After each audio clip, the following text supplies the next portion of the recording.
unoda masidzi emagaka akadai. Kuti kucomment inenge kutori kuinbox. Kutota masidzi ekere. Uchi masidzi inoda sei manje. Ona ikuita yellow guys. Kame otori kike yellow. Ina ndidi gakera kadai rirege. Ndoda rakaita so. Patinenge razonyanya. Razonyanya. Kuita too much yellow yacho. Indati nichamenda kumurivo asi right now ndipakati pakutsvaka nemagake. Kasi kuti rakaita semukati. Denge richitapira kana kadai.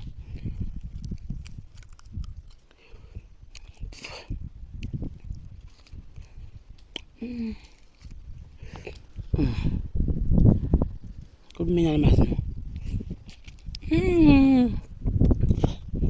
Asina iranyanyisa kutatura ipi.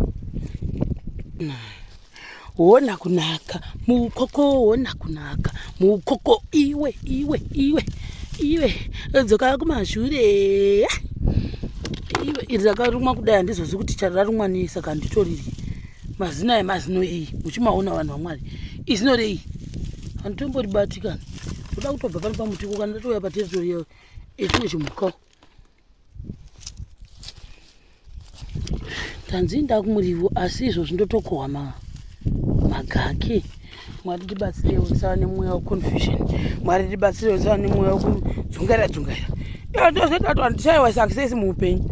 Wanzi waita chakati kutsve kunangana dangana neekera iko zvinezvi ndamagake. Ita kanakere. Mucharo ndoda kunyatsa kurivhura ndakumupa. Ndonenge riri dessert yangu. Dessert. Right. I feel good guys. I feel fantabulous. Akwana. Kashita mangu ndozunguya mangwana. Iwe. Andichinda kwandatuma. Ndichinda kuekera. One mangu akanaka. Mweya wokuda kutanhanda wandibata. Mwariwe. The spirit of confusion go away in the name of Jesus. Viewers all over the world. This is Sharon, who is now confused in the field of magake. Very confused. Maritan. Imajikira yangu chapinda papi mafecha acho. Mafecha vanhu vari kutomirira muriwoko ini kutana magake. Saka acha ndinongamboda kuenda nebhaketi. Hachikwani chunhu mafecha amaisa ndakamabata mumaoko. There it is. Ndatosadza chifu. Kaizibatiro ndinamatiro nemweya uyu wandabatwa nawo. Rekani ndikumuriwa vanhu vaMwari bye. Mutireni muno ndikuona kuti mamwe manhanga ayo. Chimwe chechi problem chandovengera kuya kugarden. Ndo ichi chamunoona apa. Muvha ariko unenge wakaita garden vanhu vaMwari unofanira kusiya sei izvozvo. Chindiudzaiwo imi. Ndotanga ndadongorera kuti ndimo mugarden mune mai veg here. Apa ndori nemago. Hamuzviona. Kuvhara ikoko ndo kunotondibhowa ini. Kunondishota zingamboiti kuvhara kungovhara chete. Kondibhowaisa.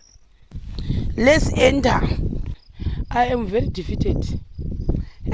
Honai gake baba. Honai zvakaita vanhu vaMwari. Ndokandatumwaka kuti nditeme. Avasati vanyatotanga. Kana vatanga guys nemamwe manhanga akabuda muno musi. Kamukona tova nesamba zvitutututu. Kuti pa nemvura.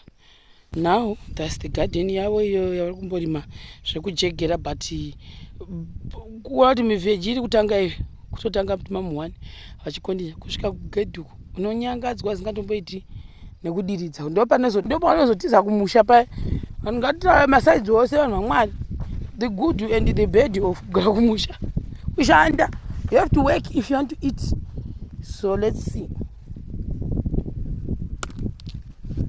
Uye kana uchitema usatanya kusvika pamoyo munonetsana. Ndakamboshautirwa muriwo rimwe gore zvangu handisvikangamwe vanhu vaJehovha. Ndakaudziswa tema muriwo wangu kusvika pamushongoti. Zvokutodai vanyatsoita serious negardening vaipinda vaifa nemari yangu nabangu. Bhoho redu ndichakutsanangurirai vanhu vaMwari. Zvokuti dai pane bhoho paya richinatsoshanda harisati rakushanda. Bhoho yari chakaitika ndechekuti Ameno zvimwe zvinhu zvaitaugwa unzoda kuwedzegwa here kuti topwa ridzike pasi rakangobuda mbijani. Saka rinoda kuti rigowedzegwa. Dai panhu paipa pakanzi bhoho riya rakushanda. Baba vangu namai vangu vaifane mari. Vaifane cash because mudhara yamunoona yoga anomuka washisha kananga. Ende dai mugarden maoka ndofunga izvizvi ikandisana nekutema muriwo vanhu kusvika pamushongoti vanhu vamwani. Haukwaniriwo iwe. Nandizvo kuzotukwa kai. Wapedza muriwo wangu. Kusvika pamuromo haudi kunzi hanza usati pachimuromo. Ndozvavaitaura. Unongoda kusiyiwa kuti uinde misi mudenga. Saka gaindisana. Isatema wese. Undotosvika vatorya zvangu. Indandichita zvamagage. Unozviona manje. Danda we washabhuma kuya neni dai ndatopedza kutema kare. Saka masheredzi andifunguta kuti imwe rega nditsvake apa. Ndombovavigira mambe maseeds mai baba. Chatovavigira ndofarira spinach chavavigira hangu spinach. Nematomatoes nemaonion waya mashalotsi. Unozviona tida akawanda hedu. Ashoma yakutatu zvingoti fekeke kunhuhwirira maikira. Izvozvo ndatichisa tindi vegetables. Ndo advantage chete unozvitorera muriwo wako wakarima utengi chete zvokumusha. Asi kuurimawo unotorira chete. Pandoshandwa kwete mbijana. Mwari dai vakandikomborera ini. Ndikanyasa kuwana land. Munondifila imi. You guys, you enjoy me. You enjoy my gardening. Saka takwe. Ndikavhara kwazvo. Bosi mombe dzikapinda apa. Hakuvati kumboko. Tugovhara kapa.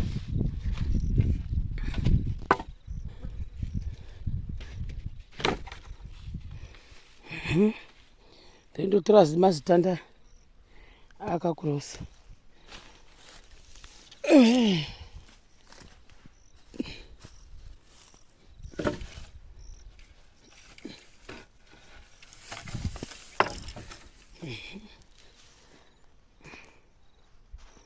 Tora kuti akakurosa.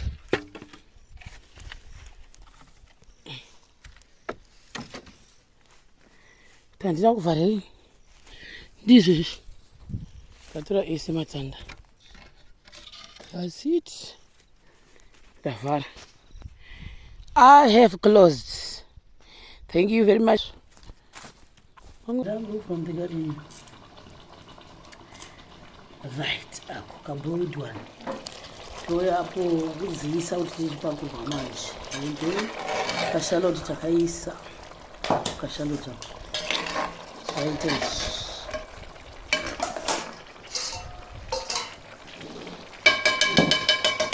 Nazara nyama inezwa pabu kuti svake. Saita ngambura. So tasvika kunogu sadza rezviyo ufu hwedu wamama waTanzania. Saka ndatora ndatobva ndipa half bucket yekuti ndigadzire hwangu inini. So inini ndiri kukanga ndogogaisa. Saka nhasi ndotombokompromisa ndakudya akasadza kangu kewaiti aka. But white guys nandichadi ndoda iyi rezviyo iri. Saka muona harina kuzara vandipa magaba maviri kuti ndikange ndigogaisa maneri ndoda handitodi zveke munyu ambozviona manje ndozviri chainga chekuti ndigokanga saka ndochimirira kuti kangwe asi nhasi chaizvozvi ndandirotokanga ndegaini apo kanyama ako iri kufanira kusvota saka murazviwoyo wamukona ndonoenda kukandapedza ndochizotsvara muno muchena asi murazvo wacho wakawanisa ndokanga sei papa murazvo wawandisa hazvikangiki regai ndibvise dzimwe hunidzi ndokuti ndigone kuzvikanga bcause hazvidi kutsva hazvitombodi zvekutsva izvi regai ndibvise dzimwe hunidzi now ndakusora zviyo zvangu muno ndikamu toisa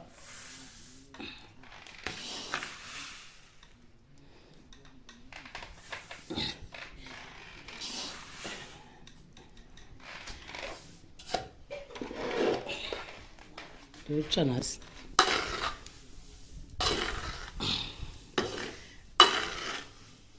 Chaphisa tsheni.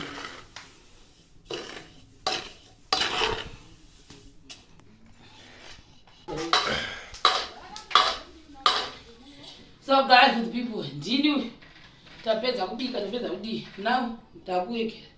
Ndokanga zviyo zvangu zvenyu. Zvokuita izvi asi zvema customers. Saka izvi handikunoona zvekuita muruoko rwangu. Ndomaitiro ndozviita.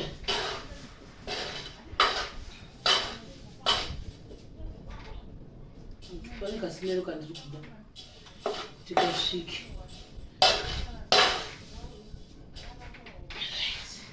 Uzviona izvi. Aka kusvika ndapedza zvese. Ndori ndine level yandiri kuda kuti zvisvike.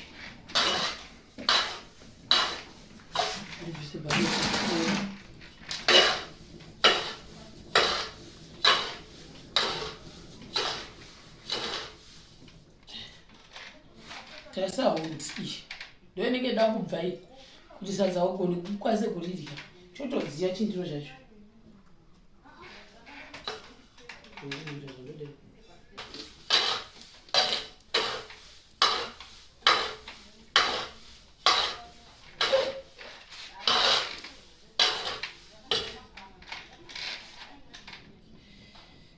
Ndiro yotopisa. Kurova totizvo zvapisa.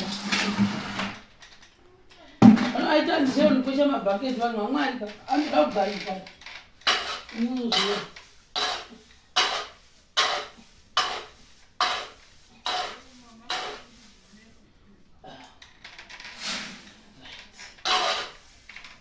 Zvapisa. Ndandoda kuti zvibika kare. Uko vangu ndo. Zvapisa dzingambitsirwa. Achizozviekera.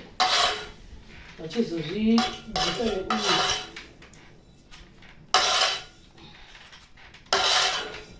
Zvokuti vamwe vanofunga pamwe akachena namuriku unotora ana mai rupi because hamuzvigoni. Tasaidze difference yeti zvimwe ndauda kunoisa manje. Izvi zvine hundi iyi. Hamunoiona iri hundi. Tasa izvi zvakutsvukira. Ana mai rumbi manje apa manje ndayekera ndaiziva. Ndokuti ndatadza dai ndandozviisa pachiekera. Ndazviisa panzi pachi. Unoona kuti wabuda marara. Ndapana kuisa pachitendi.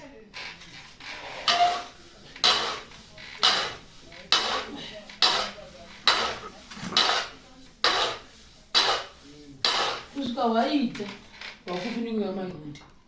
Uzvona? Rudziwa. Rudziwa. Ndozotwa. Mabhaketi munhu muchina. Mama hatsi zvoni dishi zina chunu. Norudziwa. Zvino ndotanga ndatswa.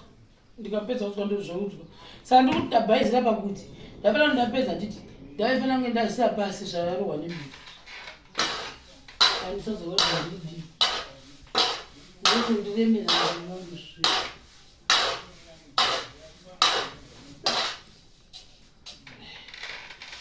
Kana pedza kunga munokupiwa magalo maviri anogona kukwana zvishaika zvingana. Kuti apadi zimura zvikuru saka ndokumwana ndikuisa kusaidi kuti ndigone kukanga ini.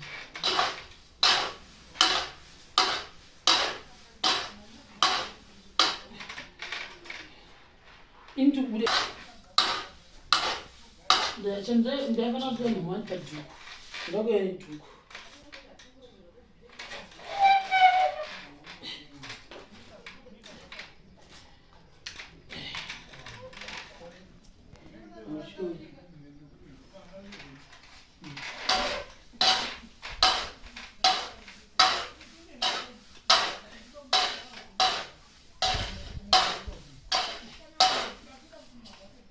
Zviona manje. Uzikandapedza guys.